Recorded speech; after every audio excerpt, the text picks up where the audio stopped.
كل الورود الحلوين الابطال الاقوياء اللي يطبقون التغذيه ويضعفون وهم ما اعرف وين على وجه الكره الارضيه من وين يتابعونا. حبتني على جهودكم واقول لكم برافو، استمروا. اللي طبعا نازلين بالوزن، اللي ما نازلين واللي ما يطبقون تغذيه، الكسالى ذولا يفتحون ايديهم وبالمسطره. شو وقت عاد تلتزمون؟ احنا اللي علينا نسويه نقدم دائما كل يوم جمعه الساعه 6 العصر نظام تغذيه جديد تطبقه تضعف بشكل مجاني. ما اقول يلائم كل الناس، لكن الغالبيه العظمى اللي يعني ما عندهم امراض قويه فقر دم كذا يقدرون يطبقوه بسهوله ويضعفون. هذا واجبنا ومو من نيه من عندنا، لا هذا فرد شيء انا اعتبره خدمه انسانيه نقدمها للناس، عسى ولعل الله يرحمنا بيها. ممكن لو 1% يدعونا بالخير ويترحمون على ابويا وامي اقول لهم خلف الله عليكم وانا ممنون ورحم الله والديكم. المهم التغذيه مال هذا الاسبوع بالشكل الجديد حاولت اخلي لكم بيها شغلات جديده ومطروقه حتى لا يصير عندكم ملل. انتبهوا لي زين وركزوا وياي شنو اللي اريدكم تسووا. اول ما نيجي عندنا على الفطور مالتنا راح تصير كاسه مال لبن صغيره رجاء بدون قشوه، يعني القشوه اللي تجيكم ويا اللبن ممنوع ما تاخذوها. فكاسه صغيره مال لبن وياها 3 تمرات، هذا هو الفطور. تريد استكان شاي ماكو مشكله، تحليه صناعيه مسموح، شكر ممنوع. خلصنا. الغداء مال هذا الاسبوع هو والعشاء راح اذكر لكم اياه، لكن عدا يوم الثلاثاء. يوم الثلاثاء استثناء بغير نظام، فعليه شنو معناها؟ الغداء والعشاء مال يوم الاحد والاثنين والاربعاء والخميس هو التالي. راح نقسمه بين يوم ويوم، يوم A يوم B للايام اللي قلتها، حتى لا تضوجون، حتى لا يصير عندكم ملل، حتى لا تظل الموضوع يتكرر هو تقول انا مليت وضجت وكل ساعه نفس الاكل.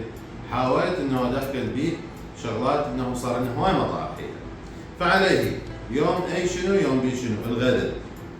عندكم الغداء مال يوم A راح يصير نص صمونه وياها قطعتين همبرجر وياها هوايه خس وطماطم، لان اعرف انت ما راح تشبع بالنص صمونه.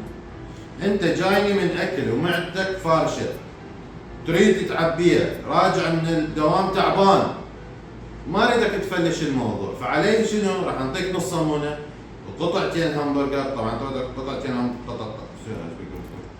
متقطع هذا القطعتين همبرجر لازم تكون مشويه مو مقليه، اوكي؟ شوي وياها هوايه خس وسلطه. اذا شايفين بالافلام شي برا ما اعرف طالعين اكو كفشه تصير هيك كفشه مال خس، هاي الكفشه كلها اريدها تاكلوها تنزل بالمعده.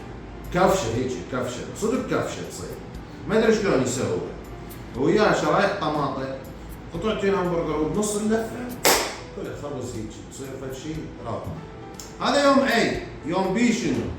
يوم B راح يصير عندنا تجيبون برغل مسلوق تسووه مثل التمه، تسووه تخلون وياه حمص شوي، شعريه شوي، بصل شوي، نص فص ماجي، تاكلون من هذا الجدر تسووه بس 5 خواشي فقط لا غير. 5 خواشي برغل وياه 5 خواشي زلط.